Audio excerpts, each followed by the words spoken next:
और मैं आपको आश्वासन देना चाहता हूं और आपके माध्यम से हिंदुस्तान के हर एक जवान को, हर एक युवा को, हर एक अग्निवीर को, जैसे इंडिया गठबंधन की सरकार आएगी हम अग्निवीर योजना को फाड़ के कूड़ेदान में फेंक देंगे।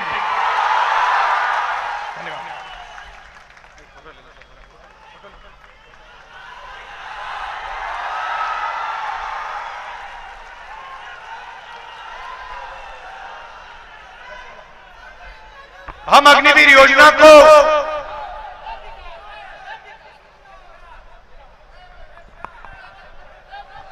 इनको कहा जा रहा है कि दो तरीके के जवान होंगे। एक अमीर घर का बेटा होगा जिसे जवान कहा जाएगा,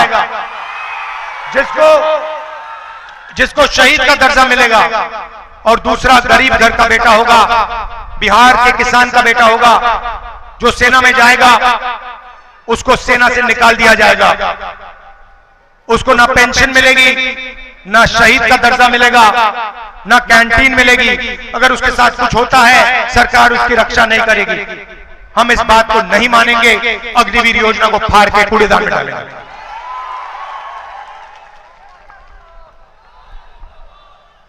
तो ये मैं आपसे कहना चाहता था, 30 लाख सरकारी नौकरियां हैं बिहार के युवाओं, नरेंद्र मोदी जी ने इनको भरा नहीं है। अदानी जी का काम किया, मगर जब नौकरी देने का समय आया नहीं दी। जैसे हमारी सरकार बनेगी 30 लाख सरकारी नौकरियां हम आपके हवाले कर देंगे। जैसे बिहार में तेजस्वी जी ने किया, नौकरी देने का काम किया, जैसे इन्होंने किया अंकल जी भाग गए, घबरा गए, भाग गए। वैसे ही जब दिल्ली में सरकार आएगी, इंडिया गठबंधन की सरकार 30 लाख सरकारी नौकरियां आपके हवाले कर देगी। भाई और बहनों, आखिरी बात और सबसे जरूरी बात, यह चुनाव संविधान का चुनाव है।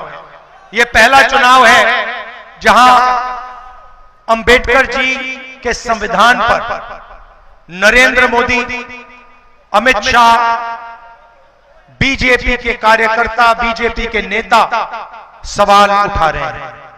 उन्होंने खुल के कहा है, बीजेपी के नेताओं ने खुल के कहा है कि अगर हमारी सरकार आएगी तो हम संविधान को खत्म कर देंगे, फाड़ के फेंक देंगे। बीजेपी के नेताओं, सपना मत देखो, आपकी सरकार नहीं आ रही है, आपकी सरकार जा रही है। और मैं स्टेज से गारंटी दे रहा हूं, नरेंद्र मोदी हिंदुस्तान के प्रधानमंत्री नहीं रहेंगे, क्योंकि उन्होंने युवाओं को रोजगार नहीं दिया, अग्निवीर योजना लाए, किसानों की मदद नहीं की, जाति जनगणना पे बिल्कुल चुप हो गए। भाई और बहनों, देश में 50% पिछड़ा वर्ग है, 15% दलित, 8% आदिवासी। हमने जाति जनगणना की बात उठाई, हमने कहा कि जाति जनगणना होनी चाहिए, देश को पता लगना चाहिए इस देश में पिछड़े वर्ग के कितने लोग हैं, दलित कितने, आदिवासी कितने, गरीब जनरल कास्ट के कितने, माइनॉरिटी कितने। हमने यह भी कहा कि सिर्फ जाति जनगणना नहीं होनी चाहिए, आर्थिक सर्वे होना चाहिए और हर संस्था का सर्वे होना चाहिए। हम जानना चाहते हैं कि हिंदुस्तान की सरकार में, मीडिया में, जुडिशरी में कितने पिछड़े लोग हैं, कितने दलित हैं, कितने आदिवासी हैं, कितने गरीब जनरल कास्ट के लोग हैं।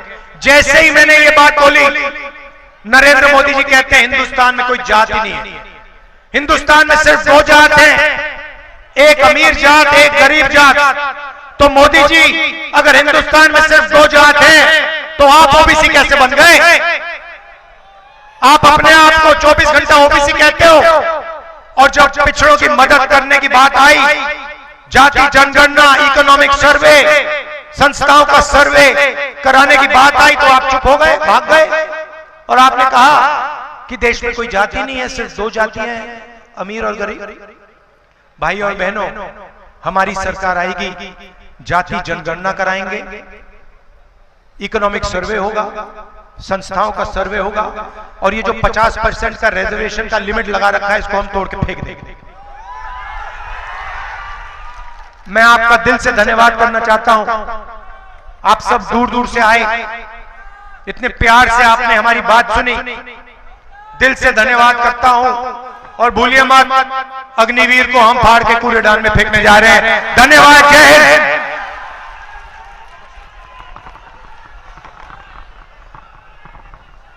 This is my sisters and we both have secured 10 CGPA in our class 10. We also used to do combined studies. Alhamdulillah, all of us got 10 on 10. It's not only my hard work but also the hard work of the faculty members which MS has provided to me. I'm really grateful for their dedication and determination and their constant efforts to encourage me.